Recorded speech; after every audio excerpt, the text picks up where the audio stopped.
Таван ТV хүүхдүүдийн за манайхан галзуу кино суугта тавтаа мөрөл хүүхдийн баярыг тохиолдуулаад Бруно нэг галзуу хөөрхөн киног ярьж өгөхөөр сонголоо. Энэ кино бол тэртээ 1995 онд гарч байсан Jumanji. Үнэн галзуу сонирхолтой энэ киног та нарт ярьж өгөхөд ондоо хамтран ажиллаж байна. Өнөөдөр баяр дээр баяр нэмээд хүүдээ ч одоо цаа чин хөөе ондоод штэ арай л дэндүү хөөрхөн багц шинээр нэмэгдэжээ. Ондоо 1000 гига дата нэмэх нь ори 1000 кино үзэх эрх. Хамтдаа 20,000 төгрөг гэдэл бод. 20 төгрөгөөр нэг кино 1 гига дата авчжээ л гэсэн үг шүү дээ. Галзуу юу аа? За тэгээд зуныг уйдамгүй өнгөрүүлмээр байвал ондоорын багцаа цэнэглээд аваарай. Тэгээд манайх яг үлээ нэмж олон юм ярилгүй кино тайлбартаа хэдүүлээ орцгоё.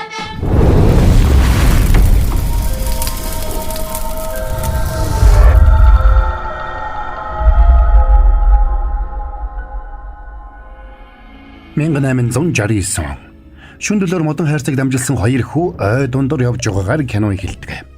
Тэд хайрцаг дотор ямар нэг зүйл хийгээд төгссөн байна. Тэгээд ойн гүнд газар ухаад дамжилж явсан хайрцагаа шийдтэл тэдний нэг нь ухсан нөхрөөгөө унаж орхино. Үүндээ зэрэгцээд хайрцаг дотроос төгшүүртэй бөмбөрийн чимээ гарахад хоёр хүү хайж хайрцагийг бушуухан болж орхиод тэндээс зогтцгаадаг. Тэр цагаас хойш 100 жил өнгөрчээ. 1969 он. Алан Париж хүү дугуйтаа удамжаар явж байтал дугуйтай хүүхдүүд тэрнийг барьж авахыг оролддог. Тэд Алан хүүг үргэлж дээрлэхэж дарамталдаг бололтой. Тиймээс Алан тэдэнд баригдахгүй гэж зогтож явсаар аавынхаа ажилуулдаг Парижийн гутлын үйлдвэрт хурж ирдэг. Тэрнийг үйлдвэр дотор орж ирэх үед аавынх нь үйлдвэрт ажилладаг өөрөөс нь хэд ах Карл гэгч залуу тэрэнд олон жилийн турш бодож судалж байж бүтээсэн нэг пүүзний загварыг үзүүлдэг. Карл өөрийн бүтээсэн загвар хүүгийн аавд үзүүлэхийг хүсэж байна. Учир нь энэ бүтээл нь амжилтанд хүрнэ гэдэгт тэр итгэлтэй байлаа. Энэ үеэр хаалны эцэг Сэм тэрэн дээр хурж ирээд хүүхэд үйлдвэрт байх ёсгүй гэж загнана. Хүү үнэн учраа хэлэхэд эцэг нь үл тоож тэрнийг эр хүний ёсоор айдастайгаа нүүр тулж сурах ёстой. Үүнд дээрлэхүү жаалуудтай учраа олгоч багтана гэж сургалаа. Урам нь хугарсан Алан хүү үйлдвэрээс гарч явахдаа Карлын бүтээсэн гутлыг нэг төхөөрөмжтөр орхиод явчихсанд тэр нь төхөөрөмж рүү тадагдж ороод жижиг болно хөрхий. Өөрөөс нь болж томоохон асуудал дэгдсэнийг мэдсэн ч Алан хүү сэмхэн үйлдвэрээс явлаа. Үүнээс нь болоод Карл буруутан болж мөрөөдлийн пүүзээс сүйтгүүлээ зогсохгүй. Пүүзээ аавд нь танилцуулах боломжооч алддаг. Алныг үйлдвэрээс гарч ирэх үед дээрлэхүү жаалууд хүлээж байлаа. Алан тэдэнтэй зоригтойгоор нүүр тулах гэж оролдсон ч тэдэнд зодуулж цаадуулна тэрний дугуйг булааж аваад явчихдаг.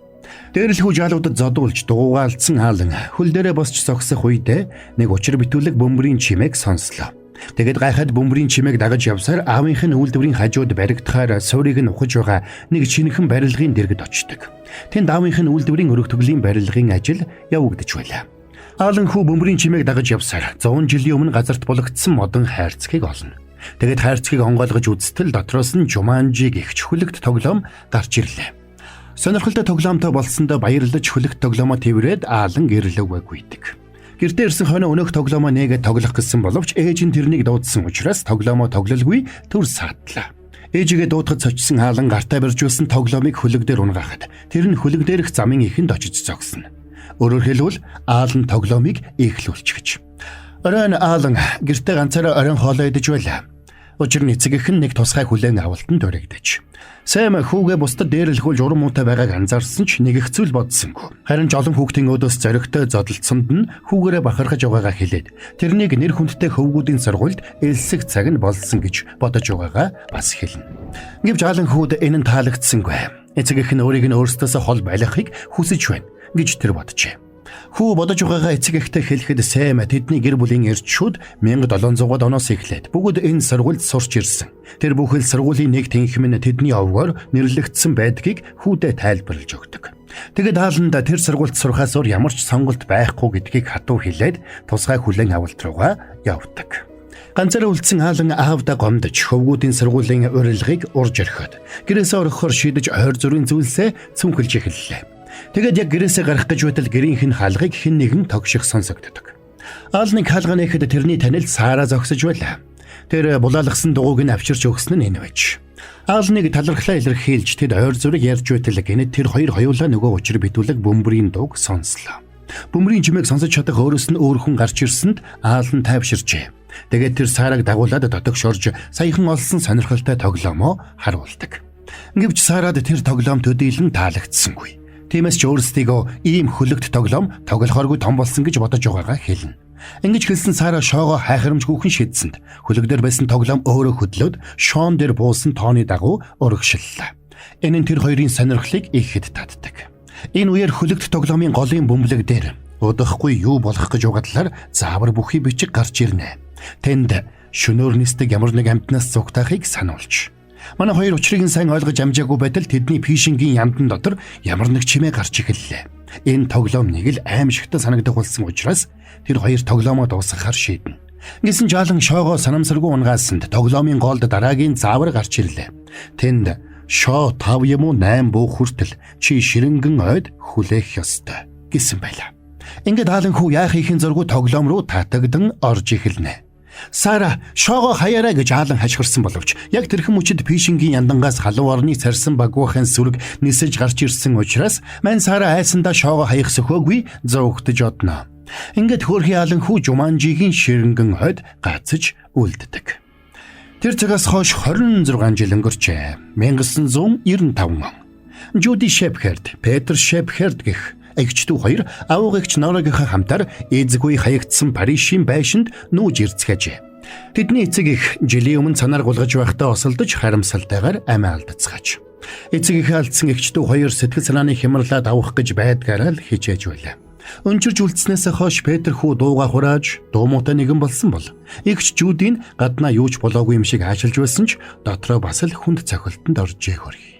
Тэдний нүүж ирсэн шинэхэн байшингийн өрөө бүр нээлттэй байсан бол Аалан Паришийн өрөөг л гаднаас нь төгжиж яг хуучин байсан хэвээр нь үлдээж.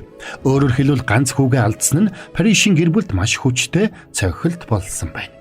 Шинэхэн байшинтайгаа танилцаж явсан Петрийг дээврийн өрөөнд ороход тэнд ягд ч юм Африкийн сарсан багвахаа үүрлсэн байдаг. Дуудлагаар ирсэн хортон шавж устгагч тэндээс ямар ч амтан олоогүй боловч энд амьдардаг байсан Паришийн гэр бүлийн золгүй хувь заяаны тухай эцэг их нь хүүгээ хөнөөсөн байж магадгүй гэж хүмүүс ярилцдаг тухай Жуди Петр хоёрт ярьж өгдөг. Тэр шүн Жуди нэг учир битүүлэг бөмбөрийн дуугаар сэрлээ. Тэр гайхаж Петрийг сэрэхэд Петр ч бас бөмбөрийн чимээ сонсож байгаагаа хэлдэг.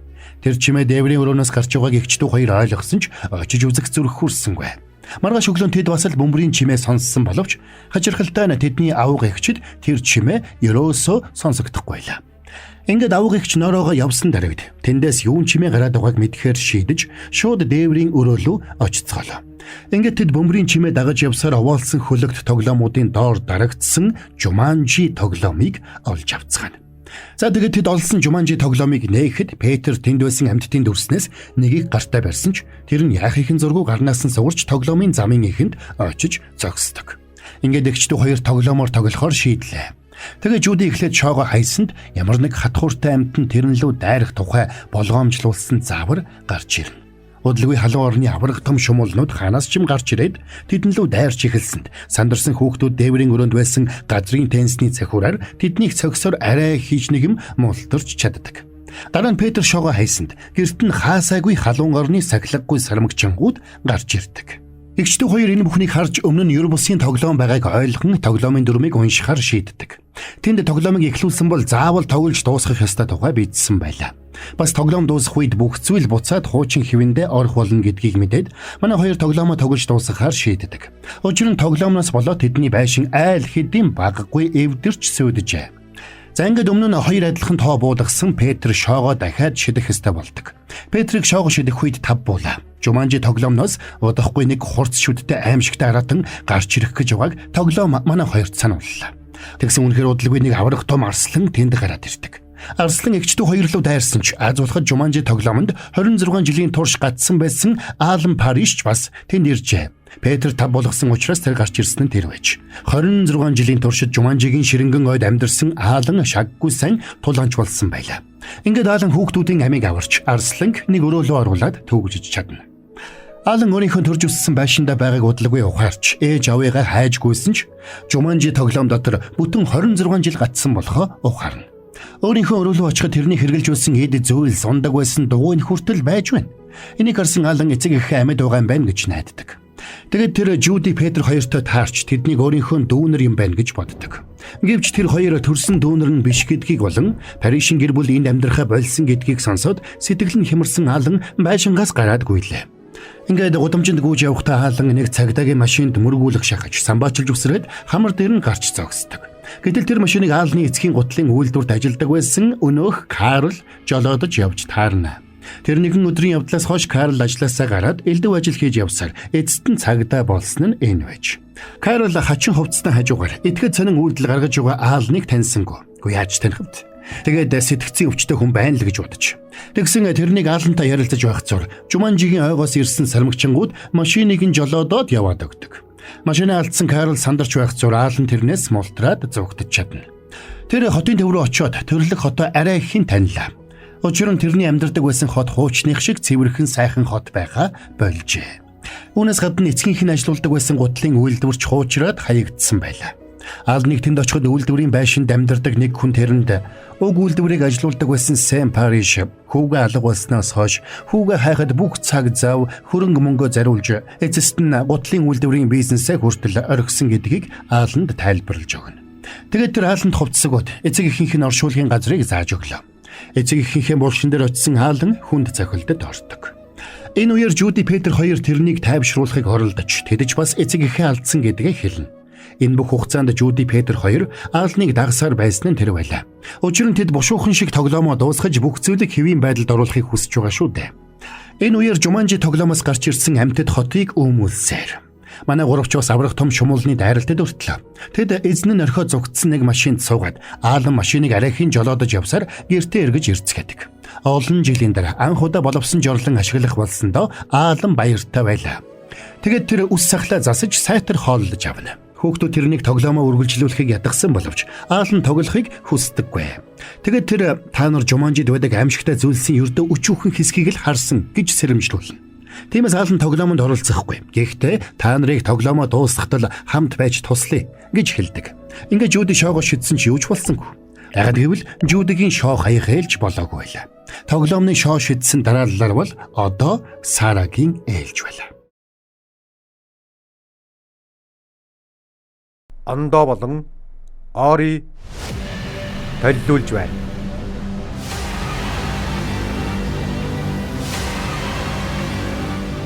Андори 5 дугаар сарын 26-наас бүх төхөөрөмжөөр. Энийг ойлгосон тэд шууд л Сарагийн гэрэл рүү явцгаалаа. Аалныг нүдэн дээр нь алга болсон тэр өдрөөс хойш Сара байнгын айдас төгшүүр дотор амьдрах болжээ. Тиймээс тэр гэрт нь гинтхэн хүрээд ирсэн Аалныг болон үл таних хоёр хүүхдийг хараад цочирдож ухаан алдаж ундаг. Тэгээд мань Аалан тэрнийг үүрээд гэртээ авчирдаг. Сара ч удалгүй ухаан орж сандарсандаа шууд л эмч рүүгээ залгаж их хэмжээний тайвшруулах юм захиална. Манай гурав Сара тоглоомоо дуусгах хэрэгтэй байгааг хэлээд ятгсан ч Сара тэр аимшигтай тоглоомоор тоглохыг хүсэхгүй байлаа. Ингээд ямар ч аргагүй болсон Аалан тэрнийг хуурахар шийдэж хэрвээ нэгэн тоглохыг хүсэхгүй байгаа бол яа гэх вэ? Надад шоогоо өг гэж хэлнэ. Ингээд Сараг шоогоо өгөх үед Аалан гараа татаж авсанд шоон хөлөгдөр унаад Сара санамсаргүйгээр тоглоомоо үргэлжлүүлж орхино. Жуманжи тоглоом дээрх дараагийн анхааруулга нь асар хурдан ургадаг нэгэн аюултай ургамлын тухай байлаа. Үнэхээр тэдний нүдэн дээр байшин дотор нь аврагтан мөлхөө ургамал ургаж эхэлснээс гадна тэр ургамал амьд амтнаар хоололдог болж таардаг. Ургамал Петрийн хөлийг ороож аваад залхихыг завдсан боловч Аалан амжиж ургамлыг тасалснаар Петрийн амийг ашгүй авардаг. Сармагчингуудад машинаа алдсан Карл тэднийг дагаж явсаар мод мөргүүлж орхисон машин дээрээ ирлээ. Асааж үзтэл машин нь асч байсан учраас өдөр таарсан зэрлэг хүнийг байцаавал энэ бүхний учир нь тайлагдана гэж үзээд Аалныг олохоор явдаг. Энэ үеэр Аалан Сара хоёр өнгөрсөн 26 жилийн хугацаанд тус бүрдээ ямар их ганцаардаж зовсон тухайга ярилццгаана. Өнгөрсөн хугацаанд Аалан ширэнгэн ойд ганцаараа амьдарсан бол Сара 26 жил бусдад ад үзэгдэн гадуурхагдж амьдарсан байлаа. Ингээд Аалны шоогоо хаяг ээлж ирэхэд мань нөхөр битүүхэндээ хайж байсан ч шоогоо шидэд ямар заавар ирэхийг хүлээлээ. Гэтэл тоглоом нэгэн аимшигтай анчин ирж байгаа учраас тэндээс бушуухан шиг зугтаахыг сануулдаг. Тэгсэн үнэхээр Вампелт гэх нэг анчин Жуманжигийн ертөнцөөс хурж ирээд Аалныг устгахаар хөөж эхэллээ. Сонирхолтой нь тэр анчин Аалны эцэг Сэм Париштай адилхан царайтай байдаг. Өөрөөр хэлбэл Жуманжи Аалны хамгийн их айдаг хүний дүрээр Вампелтийг бүтээсэн нь тэр байж. Ингээд Аалан амиа аврахын тулд хар хурдаараа зугтаж явахдаа өөрийг нь хайж ирсэн Карлтай таардаг. Гэсэн ч Карл Ван Пельтийн дайралтад өртөж Аалныг барьж чадалгүй өнгөрлөө. Аз болоход анчны сум дуусаж сум олж авахар явсан учраас Аалан эргээд байшинда орж ирдэг.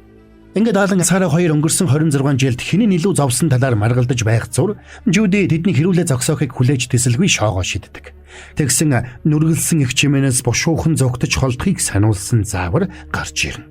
Тэд юу болохыг ойлгож амжаагүй байтал гэнэт тэдний байшингийн ханыг цөм цохон сүрэг амьтад дайран гарч ирлээ.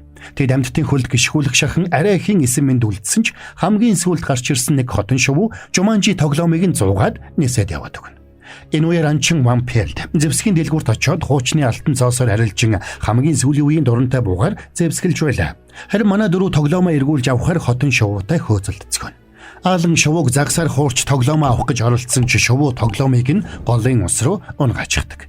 Ингээд тэд тоглоомоо бүрмөсөн алдахын даваан дээр Петр мөчрөөс хөлөөрөө зөөгдөж яваад самбаачилж ашгүй нэгэм шүүрч авч чадна. За тэгээд тэд тоглоомоо аваад гэрлүүгөө явж байтал замд нь сэг болсон машинтай Карл тааралдана. Карл Аалныг харсан дөрөвдөө шууд баривчлаа. Аалан эхэндээ эсэргүүцэх гэж оролдсон ч дурантай буугаар зэвсгэлсэн Ван Пельт өөрийг нь алхаар зэхэж ухааг ойлгоод Карлийн машинд бушуухан суугаад хамт явахаар болно. Энэ үеэр Петр Жуманжиг нээж ялалт байгуулахын тулд хэд булгах хэрэгтэй байгааг тоолж үзлээ. Гэвч тоглоомын дөрмийн дагуу энэ нь хориотой учраас Петр торгуулахаар болж гинэт хамаг биеийн үсээр хучигдж сармагчин болж эхэлдэг. Карл Аалныг танихгүй байсан бол Аалан Карлыг сайн таньж байлаа. Тиймстер Карлаас олон жилийн өмнө хөлс хүчээр шингэн бүтээсэн гутлын загварыг нь устгасандаа уучлал гуйдаг. 26 жилийн өмнө алга болсон Аалан машинд нь сууж байгааг тэрхэн мөчөд ойлгосон Карл машинаа торомжлоод шууд зогслоо. Энэ үеэр Жуманжигаас гарч ирсэн амьтад хотыг бүхэлд нь уймэн самунд автуулсан байна. Сара болон хоёр хүүхэд хотод ирээд байшин руугаа явахыг оролдсон ч Жуманжигаас гарч ирсэн сүрэг амьтадтай тааралдаж дайруулж өгөхөө шахна. Петр амьтдаас амиа аврахын тулд нэг машин дотор нуугдсан боловч тэр машиныг нь амьтад гიშгэлж дотор нь гацаж орхино. Энийг ашиглаад анчин Ван Пельт Жуманжи тоглоомыг Петрээс булааж авлаа. Тэр тоглоомыг өгөөш болгоод Аалныг барьж авахыг хүсэж байлаа. Тэгээд тэр олон хүн өмөлдсөн супермаркет дотор нэг лангуун дээр тоглоомоо тавьсан байна. Гэвч тоглоомыг авахар Аалан биш, Сара болон эгчдүү хоёр очсон байлаа. Тэгээд тэд хамтдаа нийлж байж анчин Ван Пельтийн гараас тоглоомоо арай хийж нэгэм салгаж авч чаддаг. Энэ үеэр Аалан өөрийг нь сулж явуулвал энэ бүх үүмэн самууныг зогсоож бүхнийг хуучийн хэвэнд нь оруулж чадна гэж Карлыг ятгана. Ингээд мань Карл Аалныг сулж явуулсан ч Аалан тэрнийг машинтай нь гавлж орхиод түлхүүрийг нь хоолгыг чинь шидэж игдэг. Тэгээд Аалан чи надад дараа нь талархах болно гэж хэлээд тэндээс явах гэсэн ч машины холбоогоор супермаркет дотор нэг зэвсэгтэй хүн нэг эмэгтэй хоёр хүүхдийг барьцаалах гэж оролдож байгаа талаар мэдээ ирэхийг сонссон даруйда буцаад Аалны машинд суугаад шууд супермаркет руу хөдөлдөг. Сара Жуди Петр гурав анчин Ван Пельтээс молтрох гэж байдгаараа тэмцэлдэж гэртээ ганцаараа кинон дээр гардаг шиг л юм болно. Гэвч эцэст нь Ван Пельт тэднийг барьж авдаг. Аз болоход шоош идсэн хүн нь Аалан болохоор Ван Пельт тэдэнд ямар нэг хор хөнөөл учруулах боломжгүй байлаа. Тэрээр манай гурвыг барьцаалж Аалныг барьж авахыг оролдоно. Гэвч тэрхэн мөчөд Аалан Карл хоёр машинтайгаа дэлгүүрийн шилэн хоргийг дайрж орж ирээд том лангууг мөргөж унгаасанд лангуунууд араасаа нурсаар эцэст нь Ван Пельтийг дарж унаглаа. Энэ үеэр Жуди Петр хоёрын авгагч Норо ажлаасаа харж явна. Тэгсэн машинд нэг сармагчин өөрт нь мэдэгдэлгүй суусныг тэр анзаарахгүй байлаа. Сармагчин хараад айж сандарсан Норо машинтайгаа хамт замын хажуу руу унаж орхино. Энэ зүр мань Петр хүүгийн бие бүхэлдээ үсэнд хужигдаад яг сармагчин шиг болчихж. Тэр бүхэл сармагчингийн урт сүүл хүртэл ургажээ. Аалан тэрэнд сүүлээ ил гаргахад нь туслаад хамтдаа алхасаар байшинда ирдэг. Гэвч тэдний байшинг нөгөө хурдан ургадаг ургамал эзэлж яг л ширэнгэн ой шиг болжээ. Машинтайгаа осолдсон Норо зам дагаж явсаар Карлтай таардаг. Карлыг гэрлүүн явж байгааг мэдсэн Норо дүүнэртэй санаан зовж хамтдаа явах гэсэн боловч аврах том ургамал Карлийн машиныг чирээд авч явснаар тэд зам дээр унаагүй үлдэж хоцордог. Машинд ирсэн хойно Сара өөрийнхөө ээлжин дээр шоогоо шидсэнд байшин дотор асар хүчтэй бороо асгарч үер бууж эхэллээ. Үерийн устдаа хамт аимшигт матарнууд байшин дотор хөлөгцгөн. Улмаар хаимшигт авраг мадар хүүхдүүд рүү дайрсан боловч ширэнгэн ойд 26 жил амьдрахдаа зэрлэг амьтдын учрыг олж сурсан Аалан зэрэгтэйгээр матар руу дайрж ороод хүүхдүүдийн амийг авардаг. Яг энэ үеэр замын машинд дайгдаж ирсэн Карл Норо хоёр байшингийн үүдэнд ирж таарлаа. Тэд байшинд орох санаатай хаалга тогшсон боловч хаалга урдаас нь зад үсэрч байшинд байсан их ус тэр чигээрээ урсаад гарч ирдэг. Аалны баатарлаг зэргийг харж сэтгэл нь хөдөлсөн Сара тэрнийг үнсэх гэсэн ч мань Аалан сандарч тоглоомоо үргэлжлүүлцгээгээд бусдыгаа дагуулад дээврийн өрөөлөө гарцгаана. Аалны ээлж бол шоогоо шидсэнд энэ удаад тэдний хөлд орох газар бүхэлдээ сордог элс болж хувирлаа. Аалан шууд л элсэнд шигдээд живж эхэлсэн учраас Жуди яаран шоогоо шидсэнд шалан буцаад хатуураад Аалан болон Аалныг аврах гэж оролдож байсан Сара хоёр дээврийн шаланд зоогдоод гацж орхидог. Дараа нь Петр шоогоо шидсэнд шоо халуун орны авраг хаалцнуудыг авчирдаг. Авраг хаалцнуудтай тулалдахын тулд бас тэднийг модон шалнаас чөлөөлж авахын тулд гадаа амбараас сүх авчрахыг Аалан Петрт даалгана. Петр ярангуйж одсон ч амбаар түгжээтэй байлаа. Тэгээд Петр амбаарын хажууд байсан сүхээр амбаарны хаалгыг балбаж байснаа гинэд сүхтэй болсноо ойлгоод буцаж гүйдэг. Энэ үеэр усны урсгал цохиулж урссан ноороо байшиндаа орж ирээд нүд нь орой дээрээ гарах шахдаг. Тэгээд тэр гайхаж явахдаа Аалны өнөөх арслан оруулж түгжиж оргисон өрөөний хаалгыг нээж бүр шок. Энэ үеэр байшин эзэлсэн ургамал Жудиг хортой хатгуураар хатгаж ухаан алдууллаа. Тоглоомыг хурдан дуусгах шаардлагатай учраас модон шаланд гацсан Сара амаараа шоогоо хайсанд дэлхийг хамарсан аврах том хагарал үүсэж Паришийн байшинтыг дундуураа хоёр хуваагдаж орхино. Азуулахад энэ хугарлаар дамжуулаад дээврийн өрөөний шаланд гацсан байсан Аалан Сара хоёр чөлөөлөгддөг. Ингээд хатуу шалнаас чөлөөлөгдсөн Аалан шоогоо аваад шидэх гэсэн боловч яг тэр мөчөд анчин Вампелт тэдний байшинд орж ирж таарлаа. Тэгээд тэр бууга тулгаж гартаа байгаа зүйлээ хаяхыг тушаахад Аалан ч гартаа байсан шоог дуртаяа шиддэг. Гэвч нэг шон газрын хагархайгаар доошоо өнгөрсөн учраас яг ямар тоо буусан нь Ааланд харагдсангүй. Тэрхэн мөчөд Аалан айцтайгаа нүүр тулахаар шийдэж анчин Вампелтэд би цаашид зогтохгүй гэж хэлнэ. Вампелтч хариуд нь үхэхээс өмнө хэлэх сүүлчи үг байна уу гэж асуулаа. Яг тэр үед өнөөх шон хоёр бууж хөлөг дээрх Аалны тоглоомын голд очиж яалалд байгуулдаг. Тиймээс Аалан Жуманжи гэж хэлснээр тоглоомыг дуусгадаг. Вампелтч Аалныг эцсийн үгээ хэллээ гэж үзээд буудах тэр мөчөд Сара Аалны амийг аврахын тулд урдуур нь орноо.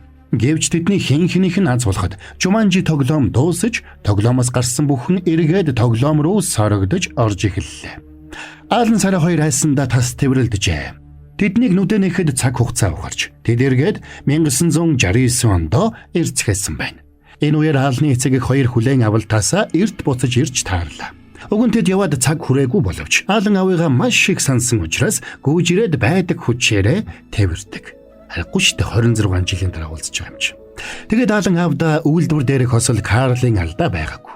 Харин өөрөөс нь болсон гэдгийг шууд хэлдэг. Дараа нь хоёр найз тэр аюултай тоглоомыг үгүй хийхийн тулд хүнд зүйлээс бэглээд голын ёроол руу живүүлнэ. Тэр цагаас хойш 25 жил өнгөрчээ. Тоглоомоо тоглож дуусгасан учраас бүх зүйл сайнаар эргэсэн байна. Мань хоёр гэрэлж Сара удахгүй амарчих гэж байлаа. Крисмас баярын өрөө Аалан утсаар аав ээж хоёртойгоо ярьж байна. Карлийн бүтээсэн пүүз тэдний үйлдвэрт гайхамшигтай амжилтыг авчирсан байлаа.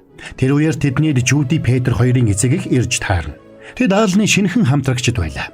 Крисмас баярын амралтаараа Европ руу цанын баазад очиж амрах гэж байгаагаа хэлэхэд Аалан Сара хоёр бушуухан тэднийг балиулдаг. Ингэснээрээ тэдний амийг аварч явааг тэд төсөөлөхгүй. Харин өнөөх Жуманжи тоглоомын хувьд усан дурсаж явсаар далайн эрэг дээр гарч ирсэн байгааг харуулснаар кино дуусаж байгаа юм. Энд хүрээд галзуу хөөрхөн киноны тайлбар маань дууслаа. Яа харахгүй сонирхолтой ондоо кино мөн байсан байз. Броуна хүүхэд байхдаа зөндөө үздэг байж үлээ. Дурсамж сэдрээд гоё шүү. За тэгээд энэ хөөрхөн киног ярихад тусалсан ондоогийн хамт олондоо баярлалаа. Хийснээс манайха ондоод арай л дэндүү хөөрхөн багц шинээр нэмэгдсэн. Ондоо 1000 ГБ дата нэмэх нь орын 1000 кино үзэх хэрэг хамтдаа нийлээд ердөө 20,000 төгрөг боддоо. 20 төгрөгөөр 1 кино 1 ГБ дата авч чайн л гэсэн үг. 100-ыг үүдэмгүй өнгөрүүлмээр байвал ондоорын багцаа цэнэглээд авдаг юм шүү. Энэ 6 сард нэлээд олон галзуу кинонуудын тайлбар айсвэл гэж орж ирээд байгаа юм да. Тэгэхээр таад маань яг үлээ саба дараагийн саба, лайка дараагийн лайка дараал байж яхад болно гэд байгаа шүү дээ.